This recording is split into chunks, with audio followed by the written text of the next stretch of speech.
Hey guys, welcome back to the channel. Today we're going to be looking at some research that was put forward by General Department at KIIMS Hospital, which is a reputed hospital in India. And the research states that air conditioning, or spending a lot of time under air conditioning in general, could cause kidney stones. And when I first came across this, I was baffled, awestruck, and confused because I didn't understand how air conditioning and kidney stones had any correlation. They seem independent of one another, but once I read the article, it made a lot more sense. And I hope to make it simpler for you guys. So air conditioning is a summertime staple, and we can't survive in these harsh heat waves without turning on the AC a few hours a day. And the number of AC units in India has increased substantially over the past few decades because our standard of living has also increased. What does the AC do? Air conditioning keeps us cool in the summer, and it reduces the temperature of the surrounding air using CFCs, or chlorofluorocarbons. We're not going to go deep into this, but just know that chlorofluorocarbons are chemicals that reduce the temperature of the surrounding air. What's the impact of these chemical compounds?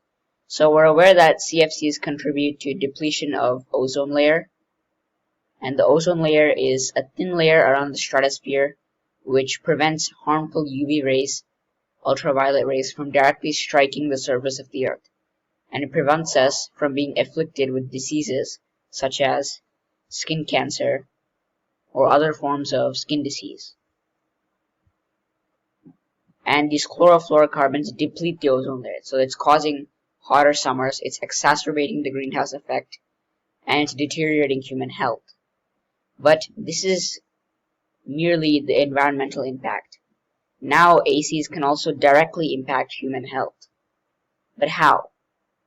Research shows that extensive time spent in the AC could cause formation of kidney stones. But how? So we know that AC simulates colder weather. And so during the winter, we don't drink as much water as we usually do in the summer because we're not that hot, so our body doesn't produce any sweat. And similarly, when we're under the AC, it's analogous to the winter season, so we don't feel as thirsty. Now, remember that our body's natural cooling mechanism is through sweat. So when we're sweating, it doesn't mean that we're heating up. It means that our body is cooling us down and regulating our temperature. And the more we sweat, the more water is perspiring through our body. So that requires more H2O input, and that's when we drink more water. However, when we're staying under the air conditioning, we don't sweat as much because our body is not naturally cooling. It's artificially being cooled by these mechanisms and these devices. So obviously, the consumption of water declines. We're not feeling as thirsty as opposed to staying under the fan or staying outside. And this ultimately causes dehydration. Dehydration in the long term could cause several diseases, particularly nephrological diseases, so kidney diseases, kidney failure, or formation of kidney stones.